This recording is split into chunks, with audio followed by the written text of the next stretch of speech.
दोस्तों, आज के इस वीडियो में हम बात करेंगे बिहार एसएससी के द्वारा जो 10वीं लेवल पर एक भर्ती निकाली गई है ऑफिस अटेंडेंट के पदों पर। इसका फॉर्म आपको कैसे भरना है, क्योंकि इसका फॉर्म भरने में अभी कई प्रकार की अलग अलग समस्या काफी सारे कैंडिडेट को देखने को मिलता है। तो ये वीडियो अगर आप पूरा देखेंगे ना तो कहीं भी कोई समस्या आपको नहीं होगी। सभी समस्या का समाधान इस वीडियो में बताई जाएगी, क्योंकि 10वीं पास कैंडिडेट के लिए ये जबरदस्त भर्ती है। 3727 पदों पर यह भर्ती निकाली गई है। बाकी की जो भी जानकारी है अपने स्क्रीन पर चलकर बताते हैं। फॉर्म भरने का स्टेप बाय स्टेप प्रोसेस दिखाते हैं। बिहार एसएससी के द्वारा जो ऑफिस अटेंडेंट की भर्ती निकाली गई है उसका फॉर्म भरना चाहते हैं तो पहला काम करें, गूगल ओपन करें। गूगल में टाइप करना है ऑनलाइन अपडेट एसटीएम, या वेबसाइट मिलेगा ऑनलाइन अपडेट STM.in का। इसे ओपन करेंगे। लेटेस्ट जॉब में ही आपको देखने को मिलेगा BSSC ऑफिस अटेंडेंट वैकेंसी, जिस पर क्लिक करना है। सारी जानकारी आपको बताई गई है। जैसे भर्ती का फॉर्म भरने का लास्ट डेट 26 सितंबर 2025 तक रखे गए। आवेदन शुल्क सभी कैटेगरी के लिए मात्र 100 रुपये ही देना है। नीचे स्क्रॉल कर आना है। डायरेक्ट इम्पोर्टेंट लिंक वाले सेक्शन में ऑनलाइन अप्लाई का लिंक दिया गया है, आप इस पर क्लिक करेंगे। यहाँ पर आप सारी जानकारी देख सकते हैं। बाकी अपना अप्लाई प्रोसेस करने के लिए ऑनलाइन सर्विस में देखेंगे एक ऑप्शन मिलता है रजिस्ट्रेशन का, जिस पर आपको क्लिक करना है। अब यहाँ पर क्या है ना कि आपको बोला गया कि आप अपना नाम फिल करें। नोट में इन्होंने बताया है कि जो भी नाम है आपके मैट्रिक के जो मार्कशीट है या सर्टिफिकेट है उसके अकॉर्डिंग ही भरना है। बाकी क्योंकि अगर मान लीजिए आपके नाम में कोई भी मिस्टर, डॉक्टर, MRS ये सब नहीं लगा है तो उसका उपयोग आपको बिल्कुल भी नहीं करना है। आपका जेंडर क्या है, लड़का है तो मेल, लड़की है तो फीमेल आपको सिलेक्ट करना है। अब यहाँ पर पूछता है कि क्या आप बिहार के निवासी है, तो आप यहाँ पर रेस करेंगे। आपकी कैटेगरी कौन सी है, किस कैटेगरी से आप बिलोंग करते हैं, वो कैटेगरी आप यहाँ से सिलेक्ट करेंगे। अब जब कैटेगरी को सिलेक्ट करेंगे तो फिर पूछेगा कि आप किस कास्ट से बिलोंग करते हैं। अपना कास्ट का नाम यहाँ पर लिखना है। अब जैसे BC के केस में आपसे पूछेगा कि क्या आप NCL से बिलोंग करते हैं, मतलब क्रीमी लेयर से संबंध रखते हैं, तो यहाँ पर आप एस करेंगे। नहीं रखते हैं तो नो करेंगे, ये ध्यान रखेंगे। बाकी अगर आप SC ST है तो सिर्फ कास्ट का नाम आपको बताना है। ये जानकारी आपका डिसेबल रहेगा, ये विशेष तौर पर आपको ध्यान रखना है। तो इस अकॉर्डिंग यहाँ तक जानकारी को फिल करें। फिर नीचे आएंगे। आपसे पूछा गया है कि क्या आप दिव्यांग है, तो आप एस करें, नहीं तो नहीं वाले विकल्प पर आपको क्लिक करना है।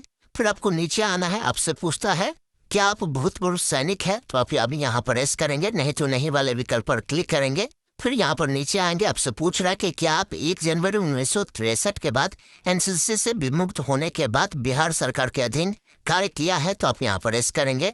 नहीं किया है तो आप यहाँ पर नो करेंगे।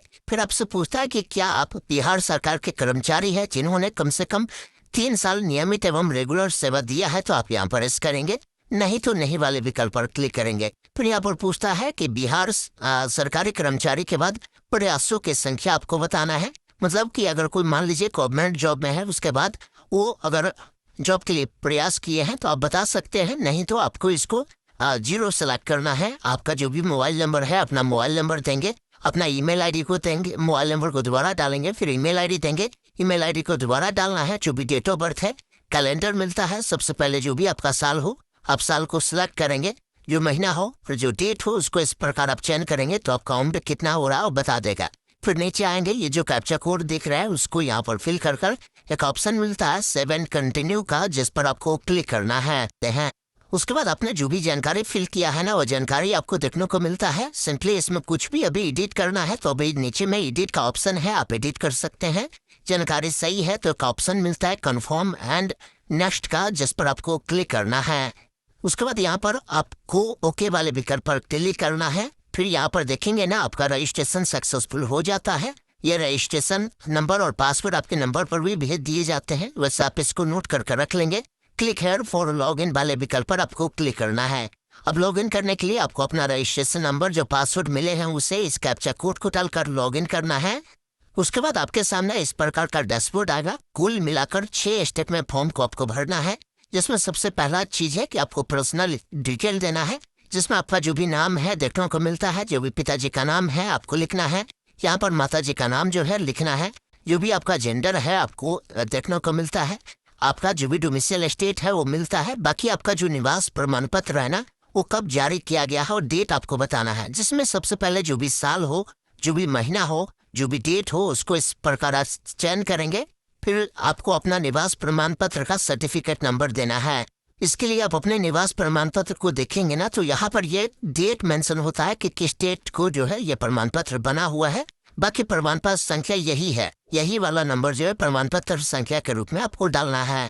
फिर आपको बताना है ये निवास प्रमाण पत्र आपने किस लेवल से बनाया है, CO level, RO level, STO level, DM level, आप यहाँ से बता सकते हैं। नीचे जब आप आएंगे ना, तो आपकी कैटेगरी, आपका कास्ट का नाम, ये सारी जानकारी मेंशन होती है। कोई अगर SC ST EWS है तो इन सबको अपना जो कास्ट सर्टिफिकेट है उसका जानकारी देना होगा, ये ध्यान रखिएगा। BC के केस में NCL सर्टिफिकेट की जानकारी देना है। तो NCL सर्टिफिकेट जो आपने बनाया है उसका भी प्रमाण पत्र नंबर उसी अकॉर्डिंग होता है। आप प्रमाण पत्र को देखेंगे तो आपको मिल जाएगा। उसके बाद यहाँ पर बताना है कि वो प्रमाण पत्र जो आपने बनवाया है वो कब बना हुआ है, उसका जो भी इशू डेट होगा ना आपको यहाँ पर लिखना है। बाकी प्रमाण पत्र जो जारी हुआ है किस लेवल से, जैसे RO level, TM level, STO level, वो आप बताएंगे।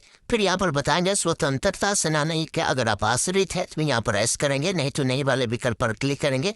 नेशनलिटी में इंडियन आपको चुनना है। फिर पूछता है कि क्या आपके पास आधार कार्ड है, तो आप यहाँ पर एस करेंगे और अपना आधार नंबर यहाँ पर फिल करेंगे। फिर आपके पास कोई ID कार्ड है जिसमें voter ID card, PAN card, driving licence जो भी है उसको बताएंगे और उस ID कार्ड नंबर को यहाँ पर डालेंगे। आपके बॉडी में कोई ऐसा निशान हो जो कटा का हो, जला का हो, तो उसके बारे में जानकारी को आपको यहाँ पर बताना है।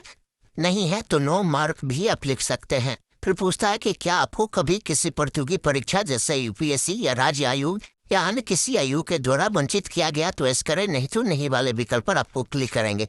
इस करेंगे तो फिर आयु का नाम बताना होगा। बाकी यहाँ पर आपसे एड्रेस पूछ रहा है, एक करस्पॉन्डेंस एड्रेस बताए, मतलब अभी जहाँ रहते हैं ना वो एड्रेस आप यहाँ पर बताएंगे। तो आप जैसे भी हो, जैसे विलेज हो, पोस्ट ऑफिस हो, पुलिस स्टेशन हो, स्टेट हो, डिस्ट्रिक्ट हो, पिन कोड हो, आप बताएंगे।